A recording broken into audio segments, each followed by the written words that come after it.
Bismillahirrahmanirrahim. Alhamdulillahi rabbil alamin.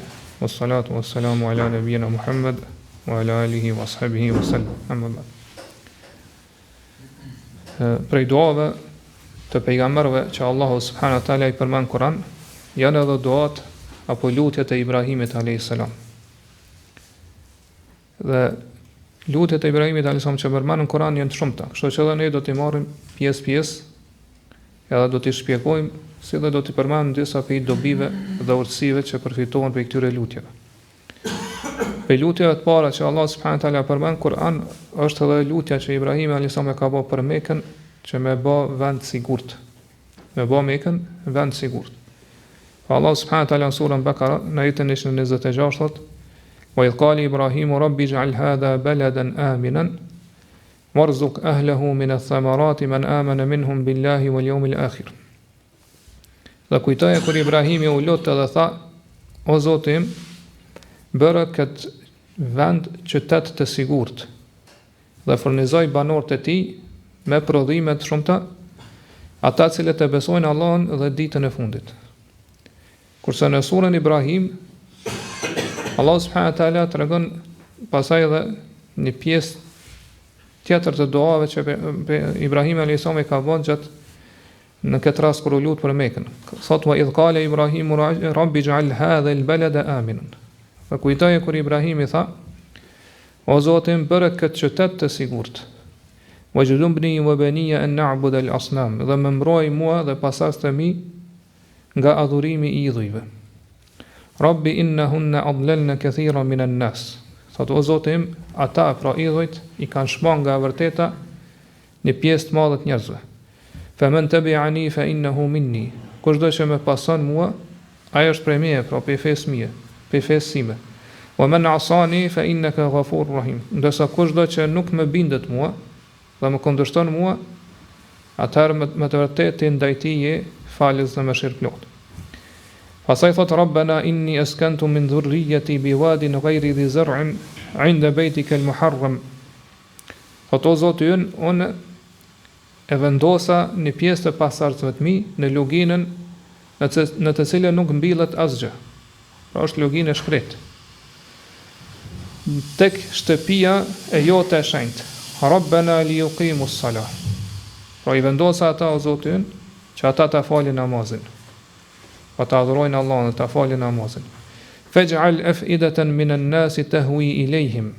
Prandaj bëje që një pjesë e zemrave të njerëzve ti dojnë ata, po të anojnë edhe ti shohin ata me dashamirësi. Po pasardhës se Ibrahim dojnë. "Warzuqhum min ath-thamarati la'allahum yashkurun." Dhe furnizoj ata me fruta ndryshëm, atë lloj-llojshëm mënyrë që ata të jenë mirënjohës dhe falendërues. Ai që I lexon këto dy ajete, e sheh që është një dallim I vogël mes këtyre dy ajeteve. Po në ajetin e parë Ibrahimi alayhis salam po lutet edhe kur po e përmend Mekën, po qytetin e Mekës po përmend në trajtën e pashuar. Po të Rabbi ij'al hadha baladan aminan. O Zoti im, bëre këtë vend një qytet të sigurt.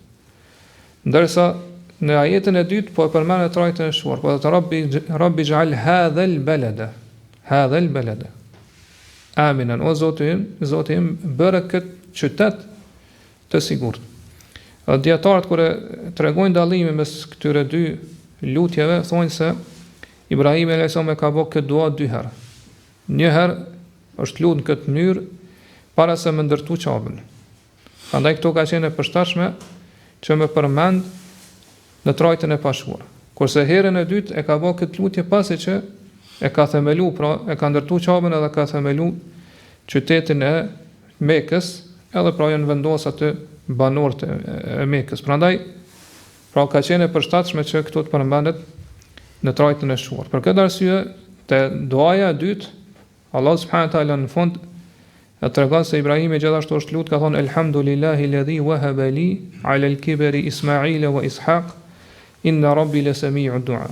Lavdia I qoftë Allahut I cili më furnizoi në pleqëri me Ibrahimin edhe me Ismailin edhe Ishakun. Vërtet se Zoti im I dëgjon lutjet.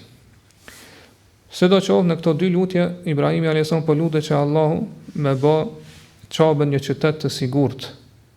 Po qëllimi është që siguria aty të jetë e plotë. Po banorët e Mekës të jenë sigurt për çdo frikë, për çdo lloj frike dhe për çdo lloj tmerri.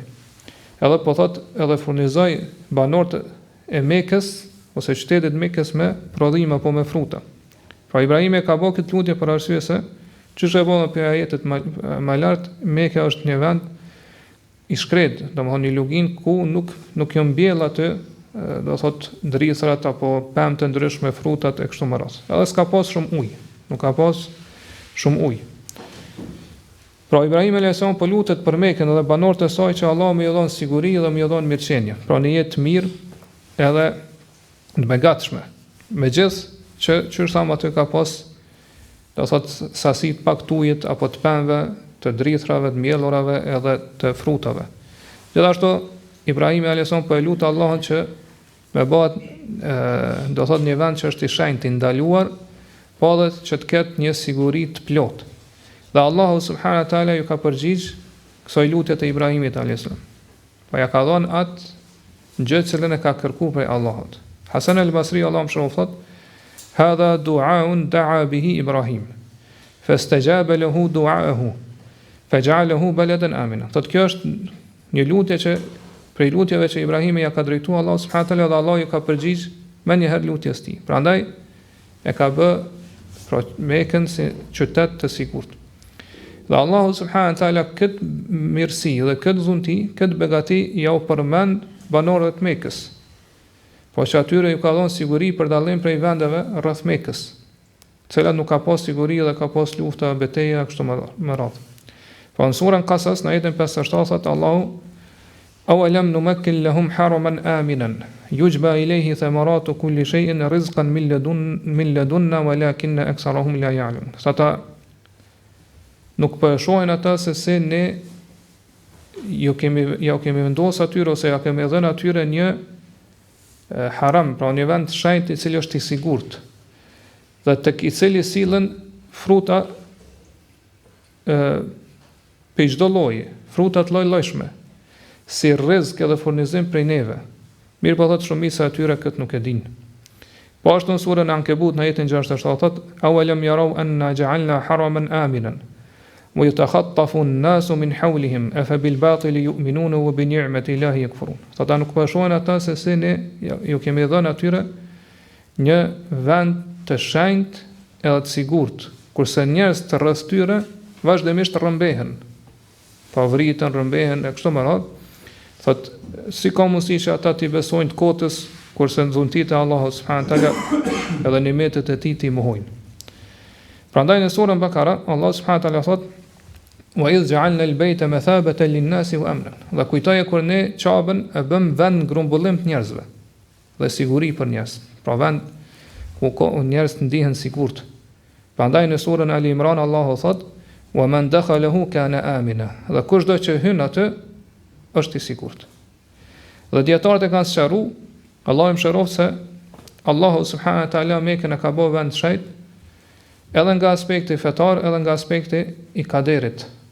Pa Allahu subhanahu wa taala në shariatikisht, po në fenë e tij edhe në ajetet shumta të Kuranit ka treguar çështje po më lart që Mekka është haram, pra është vend i shenjtë, i ndaluar. Po gjithashtu Allahu subhanahu wa taala i ka lehtësuar shkaqet që ky vend të konsiderohet i tillë si i shenjtë, pra edhe nga aspekti i shkaqeve që Allahu subhanahu wa taala i ka lehtësuar, pra si kader edhe si caktim i tij. Ma kjo është një gjë e mirë njohur. Abdurrahman ibn Sa'di dietari në Allah më shoh thot: "Wa min al-ayati al-bayyinati fiha."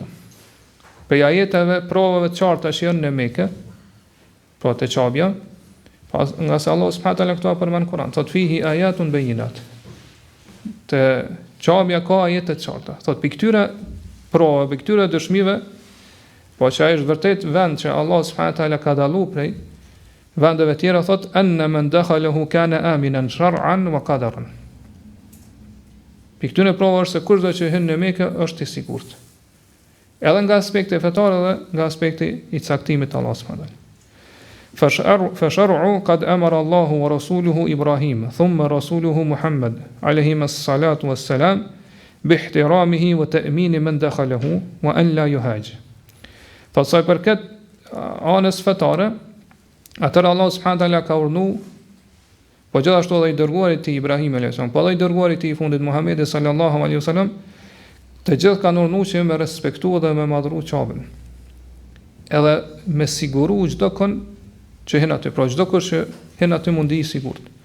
Dhe nuk guxon të sulmohet. Kushdo që hen në Qabë ose në Mekë ka të ndaluar që e kanë ndaluar banorët e saj, po edhe të tjerë që vinë me vizitu ta sulmojnë ato.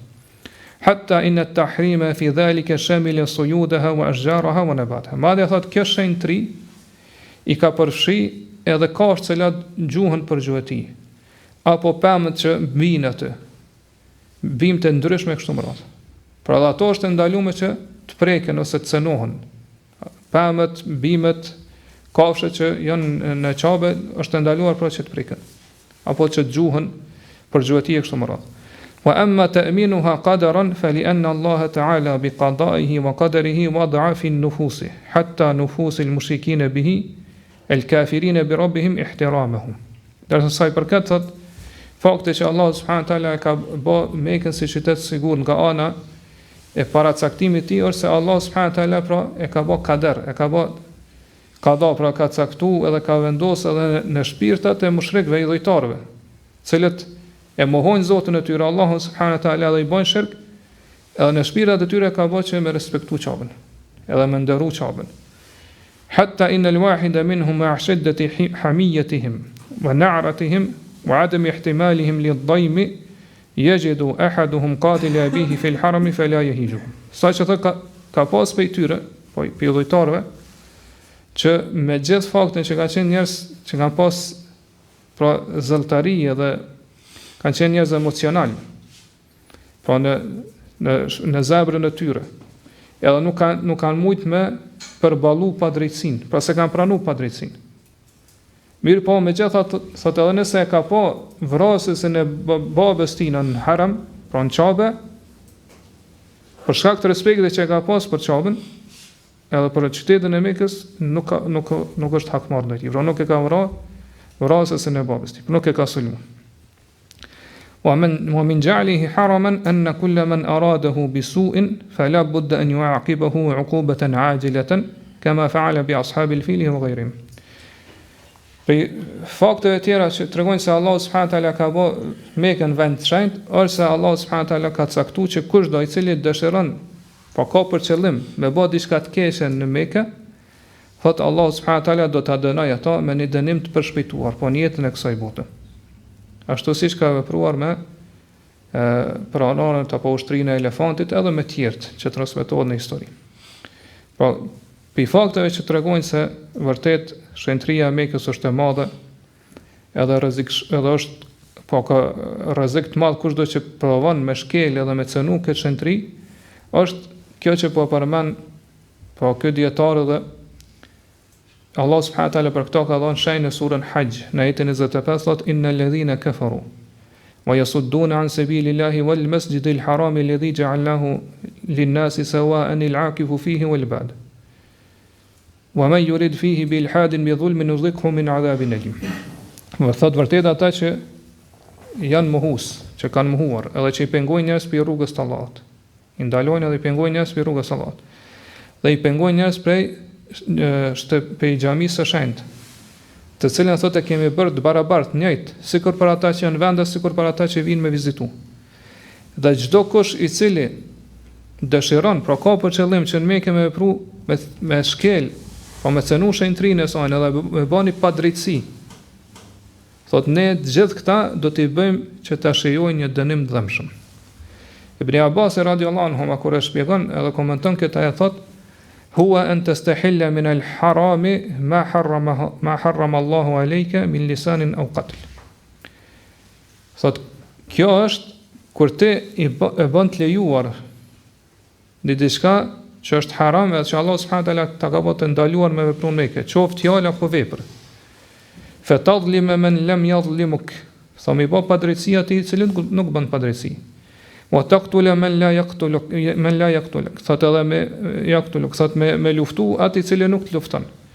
Fa in fa'ala dhalika faqad wajaba alayhi adhabun alim. Kush do thotë që vepron këtë mënyrë, detyrimisht ka më shiju këtë dënim dëmshëm prej Allahut subhanahu.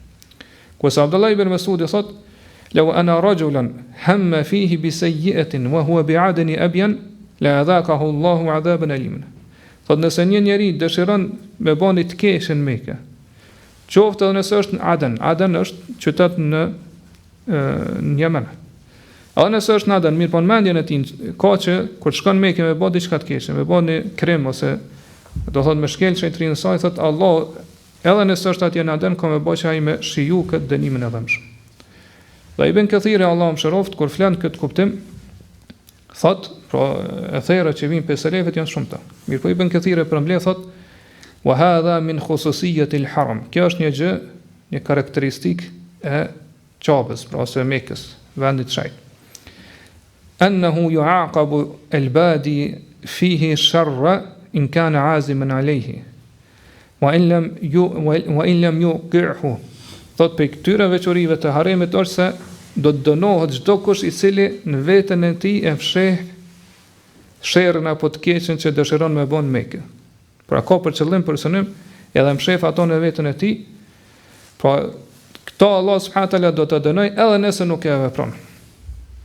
Pra edhe nëse shkon në Mekë edhe nuk e vepron këtë keqe, këtë krim, apo do thonë nuk e shkel shentrinë e saj, përderisa ka mshef në veten e tij, e ka pas për qëllim edhe synim, thot për këto do të dënohet. Dhe dietari pra Abdurrahman as-Sidi Allahu mëshiroft gjithashtu thot: "Wal halu anna hadha al-masjid al-harama min hurmatihi wa ihtiramihi wa 'azamatihi anna man yurid fihi bi ilhadin bi dhulmin nudhikhu min 'adhabin alim." Thot ajo që tregon për shenjtrinë e këtij vani, edhe që njerëz do ta respektojnë edhe të madhrojnë, është se çështë Allah subhanahu taala jetën më lart kushdo që dëshiron e ka për qëllim që atë pra me shkel shenjtrinë e Qabës, edhe me bani krim apo me bani një mëkat, thot Allah do ta dënojë ato me dënim dëmshëm.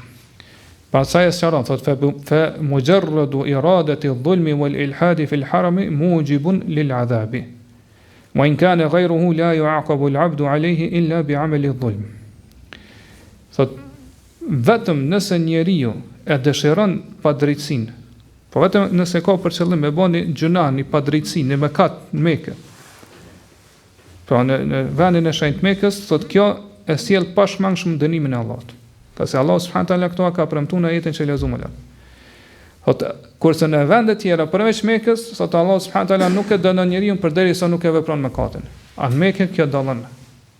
Po dallim në Mekë vetëm me pas për qëllim me bani mëkat, ti do dënohesh te Allah subhanahu taala.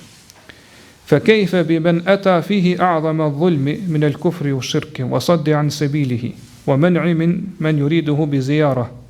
Fa ma dhannukum an yaf'ala Allahu bim. Atë thotë se nëse kjo është çështja me Mekën, si është puna me atë i cili e vepron Mekë pa drejtsinë më të madhe, shirkun apo kufrin, apo i pengon njerëz pe rrugës të Allahut, apo do t'i pengon tjerë që mos marrë me vizitu Qabën, thotë çfarë omërmane se çfarë do të veprojë Allah subhanahu wa taala me këtë njerëz. Pastaj thotë wa fi hadhihi al-ayati al-karima wujubu ihtirami al-haram wa shiddatu ta'dhimihi wa tahdhiru min iradati al-ma'asi fihi wa fi'liha. Prandaj thotë në këtë ajet kemi argument se është obligim për muslimanin me respektu Qabën edhe Mekën, po qytetin e shenjtë Mekës. Edhe sa më shumë pra me nderu edhe me madhru ato. Edhe me pas kujdes të madh që njeriu mos me pas për qëllim që me bë mëkatën në Mekë. Mos i pas to si qëllim, si synim i bë kur shkon atje me bë mëkat. Po gjithashtu me pas kujdes të madh që mos me vepru ato gjëra dhe mëkat. Prandaj kushdo që planifikon edhe do thot mundohet që me trazu sigurinë e këtij vendi shenjtë, pra qytetit shenjtë Allahut subhanahu taala Qabës, pra me cenu shenjtrinë e tina, edhe me u bë pa drejtësi, robërat e Allahut subhanahu taala që është aty, atëherë le ta di që kë ka bënë krim shumë të madh, edhe në gjëna shumë të shëmtuar, për cilën Allahu subhanahu taala ka kërcënu që vetëm nëse dikush e dëshiron pra ka për qëllim, do ta bëj që ai me shiju dënimin e dhëmshëm prej Allahut subhanahu taala. E si është puna ai i cili e vepron një gjë të tillë. Dhe Allahu subhanahu wa taala Mekën e ka bërë si qytet sigurt, pra të shenjtë dhe të sigurt deri në ditën e Kiametit.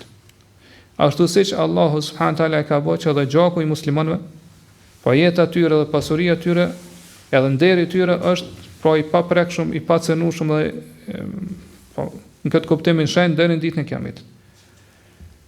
Për këtë arsye pejgamberi sallallahu alaihi wasallam në hutbën që ka marrë në Hajjatul Wada ka thënë inna dima'akum wa amwalakum haramun alaykum ka hurmati yawmikum hadha fi shahrikum hadha fi baladikum hadha.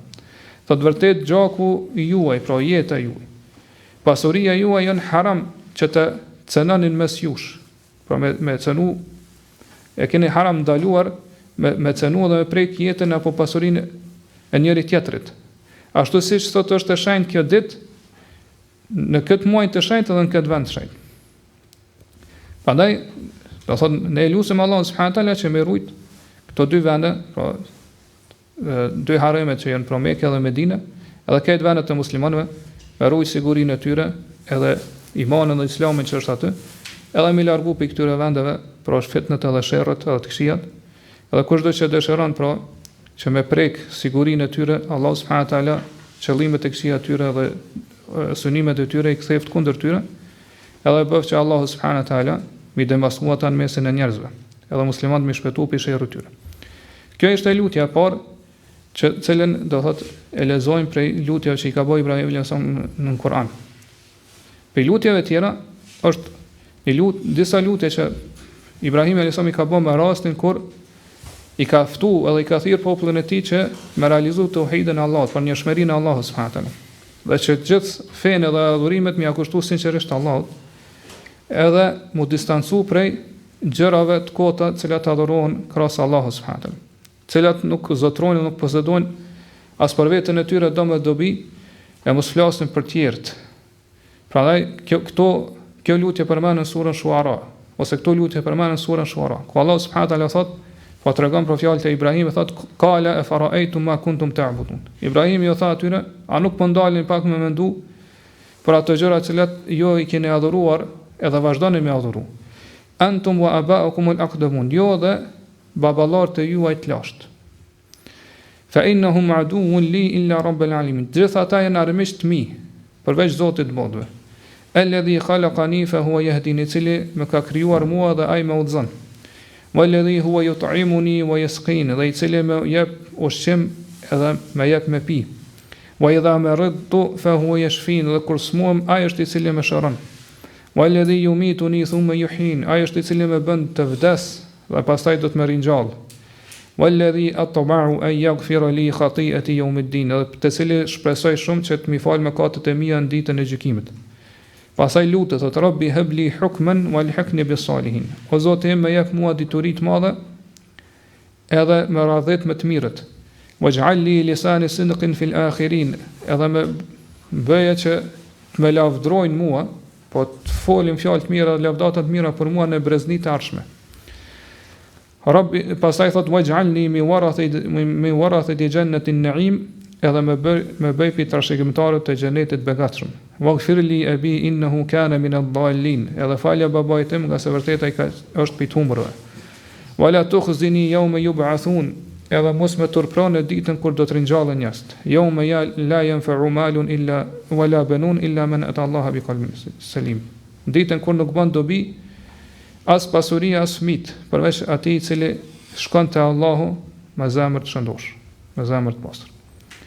Po në këto ajete të bekuara, po e shohim se si Allah subhanahu taala po na njofton edhe po na tregon për robën e tij, edhe dashurin e tij, Khalilin e tij Ibrahimin alejhis-selam, se në çfarë mënyre i ka bërë davet, i ka thirrë dhe i ka ftu popullin e tij që me njësu Allah subhanahu taala me adhurim.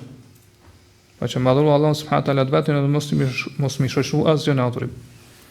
Edhe se si e ka sqaruar kotësinë atyre gjëra idhujve që janë adhuru krahas Allahu subhanahu taala.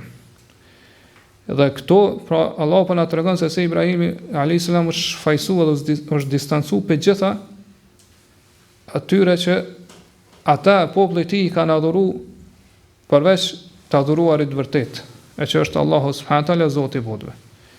Pastaj po i përmend disa prej atributeve edhe cilësive që tregojnë për madhështinë, madhërinë, bukurinë edhe për susurinë e Allahut subhanahu taala, dhe që këto tregojnë se Allah subhanahu taala është i vetmi i cili meriton adhurimin.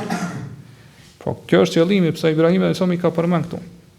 Më tregu se i adhuruar i vetëm është Allahu, Zoti i botëve, jo ato gjëra të kota, idhuj të cilët jo pi adhuroni krahas Allahut dhe që ato as nuk dëgjojnë, as nëse i lut, nuk i dëgjojnë lutjet e juve, edhe nuk ju sillin dëm, nuk ju largojnë të keqen, nuk ju sillin dobi, nuk ju largojnë të këqijat edhe dëmet e kështu me radhë.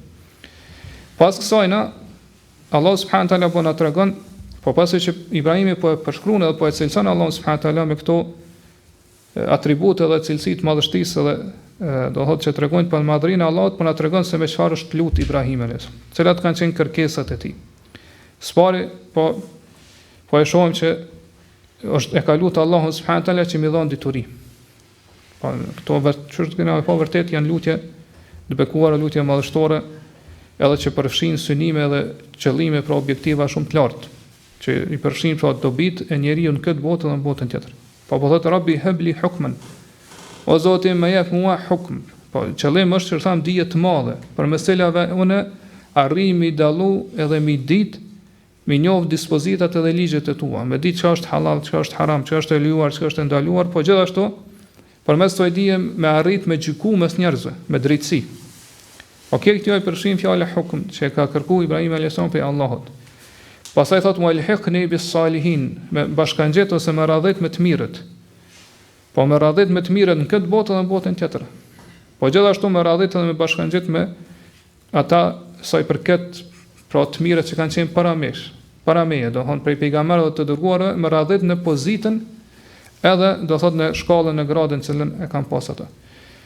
Waj'al li lisana sidqin fil akhirin, dhe bëj që të ketë gjuhë cilat me lavdrojnë mua te ata që vinë. Pra qëllimi është bërej që njerëz me përmendin mua për të mirë. Po të me lavdrojnë mua në tarmën, po breznit edhe brezat e arshëm që do të vinë, do thotë deri në ditën e Kiametit. Ibn Zeid Allahu shoft thotë el lisanu sidq e dhikru sidq. El lisanu sidq që po përmend këtu gjuha e vërtetë apo e sinqert, është për qëllim po përmendja e vërtetë dhe e sinqert me përmend për të mirë Ibrahimin. Mo thanau salih, edhe me pra me lavdru Ibrahimin për cilësitë dhe atributet e mira që i ka pasur. Wa dhikru salihu fil akhirin minan nasi min al umam. Pra kur po thotë që kjo le të jetë të fundit, pra për qëllim është që këto lavdata ose kjo përmendje për të mirë le të jetë te popujt që do të vinë për breznitë e ardhshme. Dhe dietarët e përmendën që Allah subhanahu taala u ka përgjigjë Ibrahimit alayhis salam me këtë lutje. Prandaj Allah subhanahu taala i ka dhënë dije të mëdha Ibrahimit alayhis salam. Ai ka dhënë gjykuar drejt. Gjë që e ka bë atë prej pejgamberëve edhe të dërguarve më të vlefshëm te Allahu subhanahu taala. Po ashtu Allah subhanahu taala ka radhit ose ka bashkangjit me vëllezërit e tij të dërguarve dhe pejgamberëve. Edhe Ibrahimin alayhis salam Allah subhanahu taala ka bë të dashur, të pranuar, të respektuar të gjithë popujt. Edhe sot e kësaj dite pra Ibrahim alayhis salam është e ka këtë pozitë ose e ka arrit këtë shkallë. Po vazhdimisht po të ketë popullet e fe tjera e lavdrojnë Ibrahim alayhis salam dhe përmendin për të mirë në çdo kohë. Edhe na si musliman pra në çdo namaz që kemi pra spaku 2 herë do thotë e përmendim për të mirë ose kërkojmë që Allahu subhanahu taala me lavdroj Ibrahimin alayhis salam te grupi i lartë, pra te melekët Allahu subhanahu taala te banorët e qiellit. Edhe kjo do thotë Allah subhanahu taala ka përgjigj lutjes tij dhe kështu do të vazhdojë deri sa të ketë musliman pra në fytyrën e tokës. Edhe kjo është çish ka thënë Allahu subhanahu taala në po këto cilësi ose këto tipare të mira që i ka pas Ibrahim alayhis salam. Allah subhanahu taala i përmend në surën Nahl, thot inna Ibrahima kana ummah. Po vërtet Ibrahimi ka qenë prej shembulltyr. Po ummet pra shembull për këtë ummetet që do të vinë më vonë, për këtë popull. Qanitan lillah, i cili ka adhuruar shumë Allahun subhanahu taala. Po qanit është ai i cili adhuron Allahun në kohë të gjatë. Hanifan ka qenë me besim monoteist. Pra Hanif është i cili ja ka do të largu prej gjitha atyre që adhuron krahas Allahut edhe është drejtuar vetëm ka Allah subhanahu taala. Wa lam yakun min al-mushrikin. Banai thot Allah dhe ai nuk ishte prej dhujtarëve. Shakiran li an'umih, edhe ka qenë falendërues edhe mirënjohës shumë i madh për të mirat edhe dhuntit që Allah ja ka dhënë atij. Ijtabahu wa hadahu ila siratil mustaqim. Allah është ai i cili e zgjedhi Ibrahimin edhe e udhëzoi në rrugën e drejtë. Pastaj thot wa atainahu fid dunya hasana, dhe ati i dham në jetën e kësaj bote shumë të mira. Wa innahu fil akhirati la min as-salihin, kurse në botën tjetër ai do të jetë prej besimtarëve të mirë, për njerëzve të mirë. Po ashtu thot wa atainahu ajrahu fid dunya, thot ati i dham shpërblimin në dunja, në jetën e kësaj bote, wa innahu fil akhirati la min as-salihin, kurse në akhirat do të jetë prej njerëzve të mirë. Po që shka në surën Ankebut. Dhe djetarët për kësaj lutje që ka bëj Ibrahimi alejhis-selam, kanë nxjerrë në dobi. Edhe thotë që Allahu subhanahu wa taala përmesoj po don edhe neve si pasus të Ibrahimit alejhis-selam, pasus pejgamberëve më na nxit, më na inkuraju që me bëj sa më shumë vepra të mira. Qase veprat e mira sjellin si rezultat ose si fitim për njeriu që kanë me përmend për të mirë dhe gjeneratat e mëvonshme. Kanë me përmend për të mirë, për cilësitë ose tiparet e mira që i kanë pasur edhe gjeneratat e ardhshme. Pa ata gjithmonë kanë me thurë lavdata ose kanë më lut për to, ata cilët do thotë kanë përfituar prej tij. Dhe çu thonë dietar, kjo është një jetë tjetër për njeriu, që edhe pasi që vdes vazhdon projeta e tij, një jetë e dytë, që tjerë të lutën ose përmanin për të mirë, edhe lutën të Allah subhanahu wa taala që më mëshiru, më falë kështu më radh. Është një varg poetik që përmanin thonë qad mata qaumun wa hum fi an-nasi ahyaun. Ka njerëz që kanë vdek, mirë po në mesin e njerëzve ata ende janë gjallë. Po janë gjallë nga sa ata i përmanin për të mirë, për cilësitë dhe tiparet e mira që i kanë pas. Pastaj Ibrahim alejhis-selam po vazhdon po lutet thotë waj'alni min warathati jannatin na'im, dhe më bëri pi trashëgimtarët të xhenetit begatshëm, të kënaqshëm. Po më bëj pi atyre që do t'ja japësh edhe do t'ja udhërosh xhenetin. Po do t'i begatosh me hyrjen në xhenet, dhe padyshim që Allah subhanahu wa taala ka përgjigjur kësaj lutjet e tij dhe ka ngrit shumë lart shkallën edhe pozitën e Ibrahimit alejhis-selam në xhenet. Pastaj thotë wala tukhzini yawma yub'athun, yawma la yanfa'u malun wala banun illa man ata Allah biqalbin salim. Dhe mos më turpra në ditën kur do të ringjallen njerëzit edhe krijesat. Thotë atë ditë nuk bën dobi as pasuria as fëmia, përveç atij i cili shkon te Allah dhe takon Allahun me zemër të pastër, me zemër të shëndosh. Po Ibrahim alejhis-selam këtu po e lut Allahun që me mbrojt prej turprimit edhe poshtripit në ditën kur Allah subhanahu wa taala do të ringjall gjitha krijesat. Po këtë njerëz pit parë deri i fundit. Edhe po e lut Allahun që atë ditë me gëzu, po me bë të lumtur në atë ditë madhështore ku do thotë gjitha shkaqet që njerëz i mendojnë në jetën e kësaj bote që i bën të lumtur, atë ditë do të shkëputen. Pra pasuria, fëmia, pozita kështu me radhë, këtë atë ditë nuk do t'i bëjnë dobi njerit. Këto shkaqe, pra me cilat njerëz synojnë me arrit lumturinë këtë botë, atë ditë do të shkëputen. Do në lumturinë e vërtet do të arrijë vetëm ai i cili shkon te Allah subhanahu wa taala me zemër të pastër, me zemër shëndosh. Po kjo është ajo që i bën njeriu dobi te Allahu subhanahu wa taala. Po Ibrahimi po thotë me lumtura ditë, me jep gëzim atë ditë ku nuk do të bëj dobi pasuria e fëmijë. Pra kjo është që më bën mua dobi të të ditën e Kiametit. Më shpëton pi dënimit ton. Edhe arri pra shpërblimin ton fisnik edhe përfundimin e mirë dhe të lumtur. Edhe çka është zemra e pastër, selim që u përmend këtë ajet, po është shëndosh. Po është ajo zemra e cila ka shpëtuar, është e pastër prej shirkut edhe prej dyshimeve. Është e pastër edhe që ka shpëtuar prej dashurisë ndaj të keqes edhe sherrit, apo prej në vazhdueshmërisë në bidat edhe në mëkate. Dhe kjo pastaj kërkon me domos që kjo zemër tjetë gjithashtu në selamet të shpëtuar, po nëse është e shpëtuar për këtyre gjërave të ketë si cilësi të kundërta të tyre. Po në këtë zemër të ketë sinqeritet të plot, këtë dije, bindje paluhatshme, dashuri ndaj hajrit, ndaj mirësisë, dhe që pra e mira tjetë e zbukuruar në zemrën e tij. Po që gjitha dëshirat edhe qëllimet e tij tjenë edhe dashuria e tij ta pasojë dashurinë e Allahut subhanahu wa taala. Po dëshirat edhe tekët e tij tjenë ta pasojnë atë shpalljen se femë e cila ka ardhur prej Allahut subhanahu wa taala. Ibn al-Qayyim Allahu mëshiroft e shpjegon këtë, thotë wal qalbu selim Huwa alladhi salima min ash-shirki wal-ghilli wal-hiqdi wal-hasadi wash-shuhi wal-kibri wa hubbi ad-dunya war-ri'asa. Fasalima min kulli afatin tub'iduhu min Allah. Thot zemra e pastër e shëndosh është ajo e cila ka shpëtuar prej shirkut, spari, ka shpëtuar prej keqdashjes ndaj muslimanëve, po mos me adosh të keqën ose mos me pas qëllime të këqija ndaj muslimanëve, prej urrëties ndaj tyre, prej hasedit, zilis, prej kooperacisë, prej mendjemadhësisë, edhe prej dashurisë ndaj kësaj bote dhe udhëheqësisë në këtë botë. Pra ka shpëtuar prej gjitha këtyre tmetave. Prandaj thot fesalime min kulli afetin tub'iduhu min Allah. Kjo zemër ka shpëtuar prej çdo tmete, prej çdo të ligë, prej çdo të keqe që e largon prej Allahut subhanahu wa taala.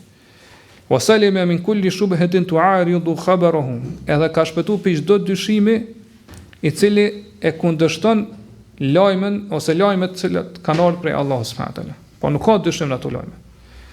Wa min kulli shahwatin tu'aridu amrahu. Edhe prej çdo epshte e cila kundërshton urdhën e Allahut. Wa salima min kulli iradatin tuzahimu muradahu. Edhe ka shpëtuar prej çdo dëshire e cila vjen kundërshtim me ato dëshira që i kërkon Allah subhanahu wa taala prej neve. Wa salima min kulli qati'in yaqta'u anil hadha. Ka shpëtuar prej çdo gjë që e ndërpren pro lidhjen e kësaj zemre me Allahun subhanahu wa taala. Për çdo gjë që e ndërpren dhe shkput lidhjen e kësaj zemre me Allahut, kjo zemër ka shpëtuar prej tyre. Është e pastër prej tyre. Fa hadha al-qalbu as-salim fi jannatin mu'ajjalatin fi dunya. Do të kjo kur zemra është e këtillë, e pastër dhe shëndosh, do të kjo zemër edhe në jetën e kësaj bote jeton në xhenet. Po në jetën e kësaj bote ajo është duke jetuar në një xhenet të përshpejtuar. Wa fi jannatin fil barzakh, edhe jeton në xhenet në jetën e varrit në barzakh. Wa fi jannatin yawm al-ma'ad, do të jetë xhenet në ditën e kthimit, po këtë ringjallë dhe kthehet te Allah subhanahu wa taala. Pastaj e përmbledh thot wala tatimmu lahu salamatuhu mutlaqan hatta yaslama min khamsati ashya. Thot në kështu mënyrë absolute mund me thonë që kjo zemër nuk arrin të jetë në fund të plot, do thot jetë e shëndosh, selamet edhe e pastër përderisa mos shpëtoj pi 5 gjëra. Thot min shirkin yunaqidu tauhid, të shpëtoj prej shirkut i cili e kundërshton apo azhëson tauhidin. Wa bid'atin tukhalifu sunnah, të shpëtoj pi bidatit i cili e kundërshton sunetin. Wa shahwatin tukhalifu al-amr, edhe pe epshet i cili e kundërshton urdhën e Allahut. Wa ghaflatin tunaqidu adh-dhikr, edhe pe shkujdesit ose shkujdesjes e cila e kundërshton dhikrin, përmendjen e Allahut subhanahu wa taala. Wa hawan yunaqidu at-tajrida wal-ikhlas, të shpëtoj prej tekave, pi dëshirave që kundërshtojnë pra sinqeritetin ndaj Allahut subhanahu wa taala. Pra që njeriu të jetë i sinqert edhe i pastër në raport me Allahun. Pastaj thot wa hadhihi al-khamsatu hujubun 'anillah. Këto 5 gjëra janë perde që pengojnë zemrën në raport me Allahun, bën pengesa me zemrën edhe me sallat, si perde njëra pas tjetrës. Mirë, po çfarë thot? Kjo është do thotë edhe tregon edhe rrezikshmërinë më të madhe këtyre 5 gjëra ose 5 pengesave. Thot wa tahta kulli wahidin minha anwa'un kathiratun tatadammanu afradan la tanhasir. Në çdo njëra prej këtyre 5 pengesave ose 5 perdeve, thot ka lloje të shumta. Ka lloje të shumta prej detajeve, prej hollësirave që nuk mund njeriu as mi numëru ato, që e pengojnë pra prej që bën si pengesë mes kësaj zemre mes Allahut subhanahu wa taala. Prandaj ne në fund e lutem Allahun subhanahu wa taala që gjithëve pra na bëj prej atyre ose të na bashkangjesë dhe na radhit në mesin e besimtarëve të mirë, na bëj prej atyre që do ta trashëgojnë, po që do të jenë trashëgimtar të xhenetit të begatshëm, apo të na turprojnë në ditën e kiametit, po në ditën e ringjalljes, dhe gjithëve të na jep zemër të pastër, zemër të shëndosh, dhe Allah subhanahu wa taala di më mirë. A inshallah do thotë do të vazhdojmë deri së ardhshme, mi përmend edhe disa prej lutjeve tjera që janë përmend prej lutjeve të Ibrahimit alejhis-selam që janë përmend në Kur'an. Allahu a'lam wa sallallahu ala nabina Muhammad wa ala alihi wa sahbihi wa sallam.